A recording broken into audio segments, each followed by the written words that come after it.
licenciado Rolando Emanuel Jiménez. Licenciado, buenos días, bienvenido a PAB. Muy buenos días, Alfonso, y buenos días al público que siempre te escucha. Me había enviado ayer en la tarde para discutirlo hoy. Esto, para que la gente escuche, ¿no? Lo complejo que puede sonar por encima, ¿no? Objection to urgent motion of the Financial Oversight and Management Board for Puerto Rico for order approving form of notice of ruling the Oversight Board request a confirmation hearing regarding Act 53-2021. Bueno, esa obviamente está haciendo referencia a la ley 53, lo que en un momento dado era el proyecto de la Cámara 1003. Correcto. Y eso es la saga de la situación que ha habido con la aprobación de la legislación habilitadora. La legislación habilitadora es lo que la legislatura tiene que aprobar y nadie más, la Junta no puede hacerlo, la jueza no puede hacerlo, para que todos los cambios que pretende el plan de ajuste se puedan implantar. Por ejemplo, la ley 53 reglamenta la emisión de los nuevos bonos y eso hace falta para que el plan se pueda implantar, y la legislatura condicionó la emisión de esos bonos a que no se recorte el cheque mensual.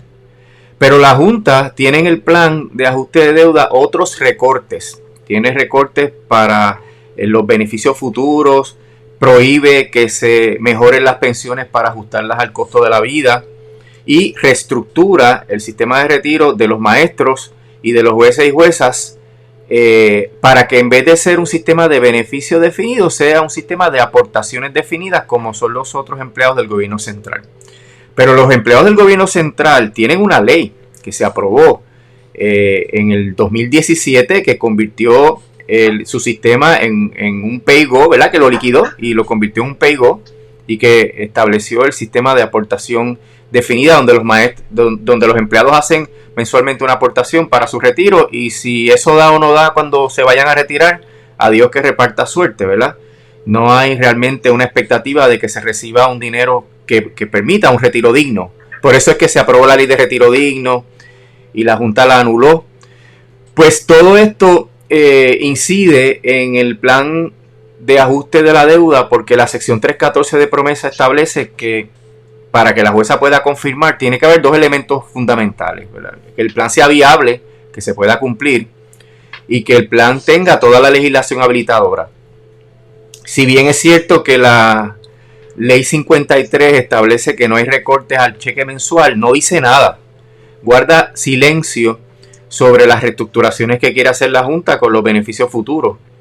Y eso pues no es una legislación habilitadora. El silencio de una ley no habilita nada y no permite estructurar nada.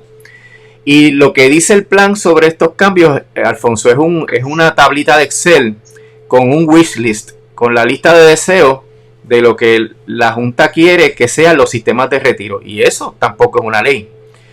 Y si, según las palabras de la propia Junta en su moción, en la moción urgente que nosotros nos estamos oponiendo, pues si no se reestructura el sistema de retiro, el plan no es viable porque habría que desembolsar billones de dólares adicionales, según ellos. Y entonces hay una encrucijada tremenda porque la Junta quiere que la jueza interprete que la ley 53 solamente se refiere al asunto de que no se recorten las pensiones mensuales, ¿verdad? El cheque mensual. Y que implica que no impide, ¿verdad?, ninguna otra de las reestructuraciones que está haciendo la Junta con los sistemas de retiro. Es decir, que la ley 53 no tiene que ver nada con lo que la Junta quiere hacer con el plan. Pero eso crea el problema, que es el elefante en el cuarto, de que para que esos cambios se puedan dar, hay que establecer unas leyes. Y ya la jueza resolvió que esas leyes únicamente las puede establecer la legislatura. De hecho, lo dijo de una manera contundente. La Junta no puede legislar. ¿Te acuerdas que siempre ha habido esa duda? Yo siempre he estado claro, ¿verdad?, que la Junta no puede legislar. Pero hay... Y esa es la ficha del tranque que tiene el pueblo de Puerto Rico. Sí, esa es la única ficha del tranque que tenemos, que la legislatura desaprovechó porque la pudo utilizar para bajar sustancialmente el monto de la deuda, para que el servicio a la deuda fuera uno razonable y que nos permitiera salir de la quiebra finalmente sin tener el riesgo de caer en una segunda quiebra. Pero la legislatura se acobardó y solamente estipuló que no se recortaran las pensiones. Pudo haber dicho, Alfonso, lo hemos hablado aquí, que no se pagaran con esos bonos nuevos las ediciones de bonos del 2012 y el 2014, y así hubiera bajado más de 7 mil millones de dólares a la deuda de Puerto Rico. Pero, y no es porque no lo supiesen, se les dijo, se les explicó, lo entendieron, lo asimilaron y no se atrevieron. Pero ahora en el issue de los maestros, pues la Junta quiere reestructurar los sistemas de retiro e impedir que la legislatura legisle para compensar a los maestros y los jueces por los aumentos en el costo de la vida, porque cada año que pasa, el 1, el 2 o el 3% de inflación es 1% que se te reduce tu pensión, porque tu pensión es fija. Y los economistas han calculado, entre estos Daniel Santamaría y José Israel Alameda Lozada, que en 15 años la pensión de los pensionados de Puerto Rico va a estar por la mitad. Si es ahora no pueden vivir con lo que están recibiendo, imagínate cuando la pensión, el valor adquisitivo sea nada más que la mitad. Así que van de cabeza a la miseria, ¿no? Y la Junta quiere impedir que la legislatura le pueda mejorar esas condiciones de la pensión mediante aumentos por el costo de la vida, lo que llaman el COLA. Dentro de todo ese contexto, Alfonso, yo creo que los argumentos en contra de la interpretación de la Junta son bastante sólidos, porque si tú lees la ley 53, que es una ley extensísima, ¿verdad? Y que para colmo, para que tú veas cómo estamos en la colonia aquí, Alfonso, la versión que prevalece, si hay discrepancias entre la versión en inglés y la versión en español, es la versión en inglés. La de inglés, sí, está el colmo. Sí, el colmo de los colmos. Pues la legislatura, al solamente haber legislado sobre ese tema, pues no tiene ninguna disposición habilitadora. Y el presidente de la Junta de Control Fiscal y el gobernador Pierluisi se cartearon la semana anterior y estuvieron de acuerdo en que la ley 53 no dice nada sobre la reestructuración de los sistemas de retiro. Por ende, no hay ley habilitadora. Y si no hay ley habilitadora, la jueza no puede confirmar el plan. Si no puede confirmar el plan, obviamente no puede imponer los recursos, los recortes. Y la Junta tendría que volver a la mesa de negociación. De hecho, en las cartas ellos dicen, Pierluisi le dice a Skill, no hay ambiente para reestructurar los sistemas de retiro de los jueces y de los maestros. Así que la jueza tiene dos escenarios, Alfonso. El que nosotros planteamos de que la jueza no puede entender que una tablita de Excel en el plan es una ley habilitadora, porque la Junta no puede legislar, y eso ya ella lo dijo, a menos que se revoque. Y que lo que requiere la sección 314 de promesa en torno a la ley habilitadora le impide a ella confirmar el plan de ajuste de deuda. De la otra manera, que ella podría ver esto, pero ya sería a un extremo, es ejercer crudamente el poder colonial, el poder de la cláusula territorial, el poder de los casos insulares, y establecer que una sentencia judicial va por encima de la Constitución, va por encima de la legislatura y hasta por encima de la ley promesa, porque esto que dice la sección 314 de que es la legislatura la que legisla, está en la ley promesa. Así que la jueza no puede resolver en contra de la ley promesa, y por eso yo digo que, te decía antes de entrar al aire, que la situación de la confirmación del plan está en precario, porque veo un callejón sin salida ahí, ya que me he pasado pensando en qué argumentos, y créeme, van a salir con un argumento. Los abogados de la Junta son súper creativos, van a salir con un argumento a la luz de lo que nosotros planteamos, y no he podido identificar qué van a decir, ¿verdad? Lo que ellos dicen en el plan, Alfonso, es que hay preemption, que hay campo ocupado, pero la ley promesa no tiene nada sobre los sistemas de retiro. Lo único que dice es que hay que darle financiamiento adecuado, pero no tiene nada que diga cuándo es que se retiran, no dice nada de cuánto es la pensión, no dice que no se puede aumentar la pensión en el futuro, porque cuando hay preemption es porque la ley federal sustituye lo que pueda decir el Estado. Y por ende, si tú desplazas la ley del Estado, hay una reglamentación federal. O sea, tú podrías decir que hay áreas que la legislatura de Puerto Rico no puede legislar por razón de preemption. Pero ¿qué es lo que impera entonces? Si el Congreso no ha dicho nada, ¿qué es lo que hay? Pues no hay ninguna reglamentación. Entonces aquí pasa lo mismo. La Junta dice, vamos a eliminar más de 40 leyes, incluyendo cláusulas de la Constitución. Aquellos que defienden todavía el ELA todavía, ¿verdad?, lo defienden con eso, no sé. Pues incluyendo cláusulas de la Constitución. Pero si tú desplazas las leyes de retiro de los maestros y de los jueces, ¿con qué la vas a sustituir? ¿Con una tabla de Excel en el plan de ajuste? Hay un problema. Yo creo que la jueza no puede interpretar que esa tablita de Excel es una legislación habilitadora y por ende no se puede poner en vigor.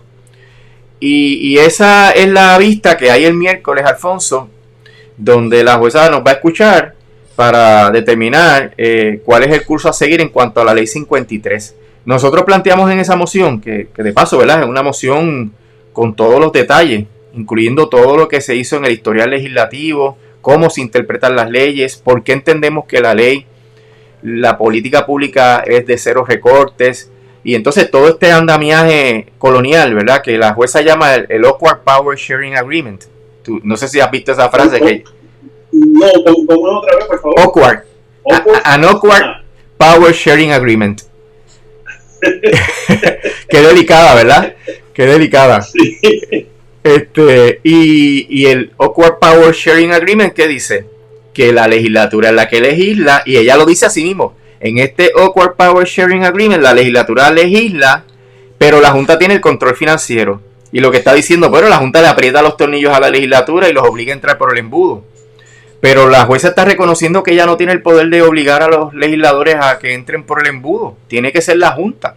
Y la Junta solamente lo puede obligar presionándolos económicamente. Así que hay el mismo tranque que había cuando se estaba discutiendo el MIT 3. Ahora está en la cancha de la jueza Taylor Swain. Y va a estar bien interesante porque o el plan se descarrila y no se confirma, o la jueza impone el mollero colonial y dice, no importa, la ley promesa va por encima de la Constitución de Puerto Rico, la ley promesa me autoriza a mí como jueza federal a dictar órdenes y resoluciones, y una orden y resolución mía va por encima de lo que la legislatura quiera decir. Pues, si lo dice, Alfonso, esa es otra edición, ¿verdad?, de los casos insulares,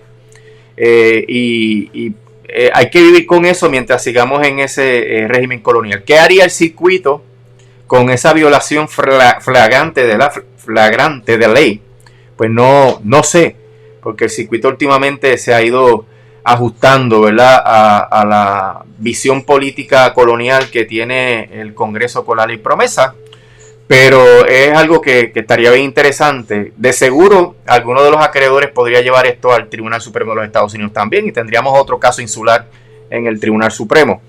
Así que el panorama es bastante complejo e interesante, donde me parece, fíjate que la jueza, Alfonso, saca esta orden de una argumentación hoy, mañana y el miércoles sobre los temas que son más candentes. Entre esos temas hay el tema del preemption. ¿Qué implica el preemption? Pero como ya te digo, cuando hay preemption, digamos, la FCC, en temas que tú dominas con mucha facilidad, la FCC surge de un poder exclusivo del Congreso sobre las comunicaciones. Pues la legislatura no se puede poner a inventar en conflicto con la FCC. Cualquier iniciativa legislativa local está desplazada, pero la FCC tiene su reglamentación, su ley y sus reglamentos. En este caso, la Junta quiere desplazar las leyes de retiro, pero no hay ley de retiro, porque el Congreso no ha legislado sobre el retiro de los maestros, ni la ley promesa legisla sobre el retiro de los maestros, y como ya la jueza interpretó, a mi juicio, correctamente la ley promesa y dijo que la Junta no puede legislar, pues hay un vacío, y en un vacío no se puede implantar el plan de ajuste de deuda. Esto tiene que tener a los acreedores de bonos de cabeza, porque preocupado, sí. Porque la ley 53 se radica por la Junta como un anteproyecto en la legislatura, en la Cámara de Representantes, porque los bonistas saben que sin ley habilitadora no se puede poner en vigor el plan de ajuste. La Junta al principio decía, como había tropiezos en la legislatura, la Junta decía, no hace falta la legislación. Hay una ley de 1942 que esa ley permite emisiones de bonos, nos vamos a pegar de esa ley. Y los acreedores le dijeron, no, hace falta ley para que esto se pueda cumplir. Entonces, cuando sale la ley 53, que la leen, se dan cuenta de que faltan partes importantísimas que estuvieron en el proyecto original. En el proyecto original había la prohibición de aumentos por el costo de la vida y estaba la reestructuración de los sistemas de retiro, estaban autorizados, pero la legislatura los eliminó. Entonces, porque hubo presión política, por la, ¿no?, presión política, particularmente de los grupos, ¿verdad?, que defienden la auditoría, que están en contra del plan del tumbe, los maestros, los jueces, hubo presión de todos lados. Y la legislatura no se atrevió a actuar afirmativamente como lo hizo con el cheque mensual de los pensionados, pero sí lo eliminó. Y al eliminarlo le crea el problema que cuando Martin Bienstock estudia la ley, Bienstock es el abogado principal de la Junta, se da cuenta de esa omisión. Entonces le dicen a la jueza que van a radicar la moción donde le piden que interprete la ley.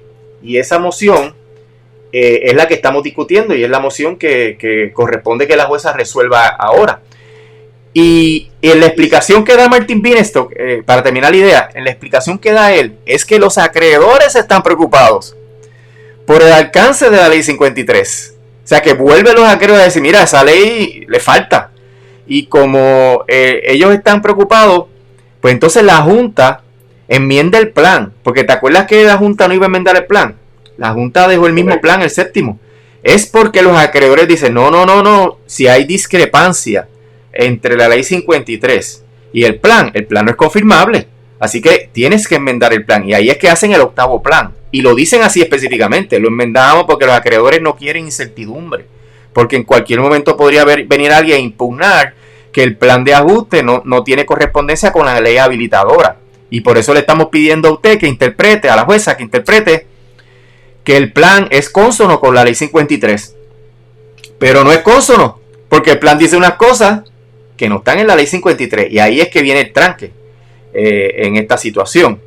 Yo no dudaría, Alfonso, que ellos sometieran, que la Junta presionara a la legislatura para someter un proyecto de ley para que haya correspondencia, se enmiende la ley 53 y en esa enmienda se establezca que la legislatura no puede aumentar las pensiones y se establezca que autorizan que se reestructuren los sistemas de retiro. Esa barbaridad, yo no dudo, porque ya viste cómo se comportó la legislatura en este proceso, ¿no? Se plegó a todo lo que pidió prácticamente la Junta, salvo el cheque mensual de las pensiones. Así que hay todavía alternativas y escenarios. La Junta podría presionar para que la legislatura arregle el problema de incongruencia entre la ley 53 y el plan de ajuste. Le quiero hacer una pregunta que la he hecho en situaciones similares en el pasado. ¿Ese vacío que hay en la ley 53 es a propósito o es el resultado de negligencia legislativa? Yo creo que la presión fue bien fuerte por parte de los grupos de retirados y de empleados del gobierno, particularmente los maestros y los jueces, para que el proyecto no hiciera tanto daño. Y ellos pues llegaron hasta una posición, no hay recorte en los cheques mensuales y no vamos a decir nada sobre el resto que pide la Junta.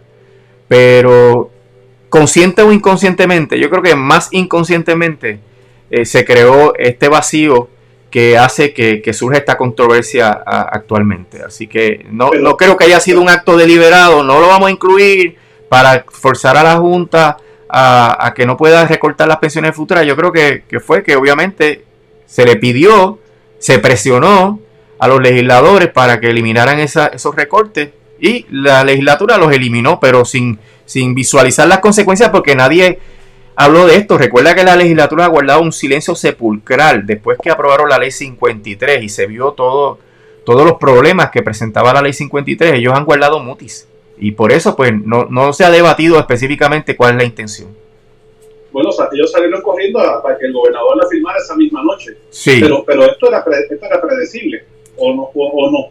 Sí, no, claro. Este choque, era predecible y quizás para alguna de las partes era anticipable. Sí, porque la ley 53 tiene que no se pueden recortar las pensiones mensuales, ¿verdad? El cheque mensual. Y eso obligaba a un plan de ajuste nuevo. Pero la Junta dijo, no, yo no voy a enmendar el plan. Estoy de acuerdo con lo que dice ahí y voy a seguir con el séptimo plan. Pero los acreedores le dicen, espérate, esto crea una incongruencia, esto puede ser impugnado en el futuro. Y entonces ahí es que se enmienda el plan séptimo y se convierte en el octavo. Pero el issue de que falta legislación habilitadora lo trae la propia Junta cuando le pide a la jueza que interprete que la ley 53 no prohíbe ninguna otra de las cláusulas del plan de ajuste de deuda. Porque el plan de ajuste dice voy a recortar las pensiones futuras y reestructurar los sistemas de retiro, y la 53 no dice nada. Al crear ese choque, la Junta, con su moción, es que nosotros hacemos el planteamiento. Pues juez, usted no puede confirmar el caso porque ahí falta legislación habilitadora, y la Junta dice que si no está esa legislación, pues entonces el plan no es viable. Así que por dos fundamentos, 314B5 y 314B6, la jueza no puede confirmar el plan. Así que todo esto ha llevado a la Junta a una encerrona, Alfonso, de que la jueza tenga ante sí la situación de que no confirme el plan porque no hay ley habilitadora, o el otro extremo, que lo confirme a base de mollero, a base de la cláusula territorial y los casos insulares. Ese sería el otro escenario. Licenciado, antes de concluir, el bufete de Emanueli pretende regresar al Tribunal Supremo. Estamos hablando del caso de la Hermandad de Empleados del Fondo del Seguro del Estado. Ustedes hacen una petición de cercioraria en el Tribunal Supremo. ¿De qué trata este caso en particular? ¿Cuál es el problema que presentan la Hermandad de Empleados del Fondo del Seguro del Estado? Sí, a pesar de que los empleados del Fondo del Seguro del Estado son acreedores del caso de quiebra del gobierno central, son participantes del sistema de retiro, son retirados, han sido menoscabados en sus convenios colectivos por las acciones de la Junta, la jueza Taylor Swain decidió que no tienen legitimación activa, standing, para impugnar la constitucionalidad de la ley promesa. Y esta constitucionalidad se está impugnando a base de que la ley promesa es una ley colonial que viola las enmiendas 13, 14 y 15, que son las enmiendas de la esclavitud, de la restauración, las enmiendas producto de la guerra civil, que fue tan sangrienta y produjo tantos muertos, que entre muchos temas, ¿verdad?, quería abolir la esclavitud. Y las cláusulas de la Constitución Federal, las enmiendas 13, 14 y 15, lidian con diferentes aspectos de esto, de este problema de la servidumbre involuntaria, que entendemos que se viola con promesa, porque promesa está fundada en los casos insulares que son racistas, que establecen que Puerto Rico es una propiedad de Estados Unidos, pero que no forma parte de Estados Unidos, y que eso permite toda una serie de discrímenes que no se sufren en otros lugares de los Estados Unidos. Y lo que le estamos diciendo al Supremo es que hay standing, porque es un daño específico, particular, patente, que están sufriendo los boricuas con la ley promesa. ¿En qué se fundamenta la jueza para decir que no hay standing? Cuando yo pensaría que es evidente que lo hay. Es evidente porque... ¿Qué argumenta ella? Que es un daño generalizado, que todo el mundo sufre, que no es concreto de los litigantes. Entonces yo digo, pero entonces, si los obreros del fondo, que son acreedores del caso de título 3, y que en otros casos de Estados Unidos se ha resuelto que los acreedores pueden impugnar la ley de quiebra ha sido impugnada múltiples veces y a veces con éxito por algún acreedor. Si son empleados del fondo, son participantes del sistema de retiro, que son acreedores, son retirados también, porque representan retirados, y son votantes que han sido menoscabados en sus derechos al voto. ¿Cómo que no hay standing? Eso no es un daño generalizado, es un daño bien concreto que sufrimos todos los puertorriqueños, a distinción de las personas residentes en otros estados de Estados Unidos. Y esa tesis de que es un daño generalizado está refutada por casos del propio Tribunal Supremo, donde se establece que cuando a ti hacen, por ejemplo, una ley para menoscabar tu derecho al voto, como el gerrymandering, ¿verdad?, dividir los distritos para beneficiar a los votantes blancos, cualquier votante negro que se vea perjudicado por eso puede impugnar la ley de gerrymandering. Y eso es lo que pasa aquí. Cualquier persona perjudicada en sus derechos políticos o que sea acreedor del caso de quiebra tiene derecho a impugnar la ley de quiebra que lo está oprimiendo. Así que la opinión de la jueza está totalmente errada. Desafortunadamente el circuito se alineó con ella porque el caso es demasiado sustancial, y el circuito lo dice, las alegaciones son sustanciales, pero no hay legitimación. Entonces, ¿quién tiene legitimación, Alfonso? Nadie. Por eso, pues yo entendería que le dijeran que Alfonso Jiménez Ormendi no tiene legitimación porque él se está afectando como ciudadano puertorriqueño en el territorio, pero yo no soy empleado de la hermandad, no soy bonista, pero en este caso no eres acreedor. Sí. Exacto. Aquí hay muchas razones por las cuales los empleados del fondo tienen legitimación activa y echaron a un lado sin ningún tipo de fundamento jurídico. Normalmente yo no hubiera dicho que este caso pues posiblemente pues no iba a llegar a primera base, como dicen, pero después de lo que ocurrió el martes pasado en el Tribunal Supremo, exacto, de momento como que los planetas se van alineando. Sí, fue bien interesante y sorpresivo que prácticamente todo el tiempo de argumentación en el caso de Bayo Madero se utilizó para discutir cuestiones directamente relacionadas con los casos insulares, la cláusula territorial o las implicaciones de todo eso y las posibles acciones que podría tomar el Tribunal Supremo, incluyendo revocar los casos insulares. Así que cae esto como anillo al dedo porque le podría dar la oportunidad al Supremo, si no lo resuelven Baello, Alfonso, porque hay una posibilidad remota, pero hay una posibilidad de que el Supremo intervenga con los casos insulares. Si lo resolviese ahí, pues evidentemente va a tener un impacto en el caso del obrero del fondo, no sé si positivo o negativo, pero sí va a tener un impacto. Lo que sí es que va a crear una transformación en la relación política entre Puerto Rico y Estados Unidos, que no va a ser de la noche a la mañana, pero que se va a tener que tomar cartas en el asunto para resolver el problema colonial de una vez y por todas. ¿Cuándo se supone que conteste el Tribunal Supremo? Bueno, ahí es un misterio realmente. Ellos pues en esa situación no tienen un itinerario formal de decirte este mes te vamos a contestar. Podría ocurrir que le pidan a la Junta que se exprese, como pasó en un caso anterior que tuvimos, le pidieron a la Junta que se expresara para ver la posición, y una vez la Junta se exprese, pues entonces ellos deciden si aceptan o no el cerciorario. Lo único que vamos a saber es cuándo lo van a considerar. Si dicen que es un viernes, pues estaríamos viendo una decisión un lunes o un martes, así que tardan como 2 o 3 días laborables en emitir la resolución. Yo te mantengo al tanto, no te preocupes, que vamos a estar bien atentos. Por favor, sí, porque se ha tornado bien interesante todo esto y tenemos giros. Yo le confieso, no esperaba que esta situación en la Junta de Control de momento íbamos a tener una luz al final del túnel. Lo que pasa es que no sabemos si es la luz de la salida del túnel o si viene un camión a toda velocidad contra nosotros. Sí. Pero esto es como una novela, o sea, todos los días tiene un giro nuevo. Así es. Pero hay que estar pendiente, es el futuro del país lo que está en juego, Alfonso. Bueno, sí, en esta novela se nos va la vida. Sí. Licenciado, muchísimas gracias. Que tenga una bonita semana. Cómo no, siempre la hablen.